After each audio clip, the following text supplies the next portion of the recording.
ગત તારીખ 31/8/2024ના રોજ સાંજે આ બનાવ બન્યો છે. શરૂઆતમાં કંઈ માહિતી ના મળી, પછી બોડી જોડે જાણવા મળ્યું કે જે શરીરના અલગ અલગ ભાગોમાં જે રીતે ઈજા પહોંચી છે એ કોઈના મારવાથી ઈજા બનેલ છે, જેના કારણે આ મોત નિપજેલ છે. શું નામ છે?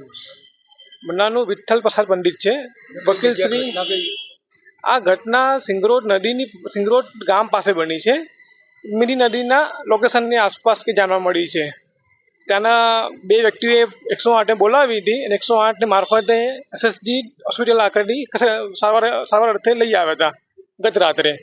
ગત રાતે 1:30 વાગ્યે સારવાર દરમિયાન મોત નિપજેલ છે. એ વ્યવસાય વકીલ હતા, ઘણા સિનિયર વકીલ હતા, ઘણા સમયથી વકીલનો પ્રેક્ટિસ કરે છે. આ જોવા જઈએ તો વકીલો માટે બી આ બહુ ખરાબ સમાચાર કહેવાય કે કંઈક બહાર નીકળ્યા હોય ને આવી રીતે મોત નીપજે, તો એના માટે બી સરકારે વકીલો માટે કંઈક લાવવું પડે, કંઈક ખાસ કાયદો પસાર કરવો પડશે. એ હજુ કોઈ જાણવા નહીં મળ્યું.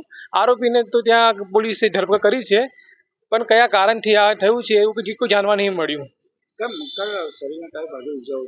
શરીરના માથાના ભાગે, પાછળના ભાગે માર્યું છે, આગળના ભાગે લોહી લુહાણ થઈ ગયું છે, આગળનું જે મોઢાનો જે ભાગ છે એ તોડી નાખ્યો છે, પગે માર્યું છે, હાથે માર્યું છે. આ ઘટનાની જાણ ગઈકાલે રાત્રે થઈ છે, 8 વાગે થઈ છે. એમના ઘરે કોન્ટેક્ટ કર્યો છે. વકીલ તરીકે શું આશા રાખું છું, ન્યાયની માંગ કરો છો? વકીલ તરીકે અમારી આશા એ રાખે છે કે જે એડવોકેટ પ્રોટેક્શન એક્ટ છે એ પ્રમાણે વકીલોને સુરક્ષા આપવી પડે.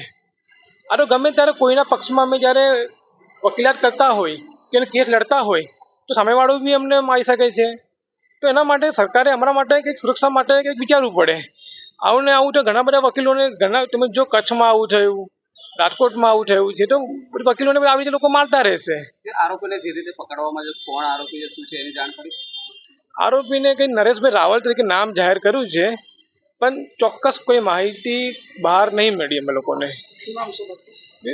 વકીલ શ્રી પરમા વિપુલ.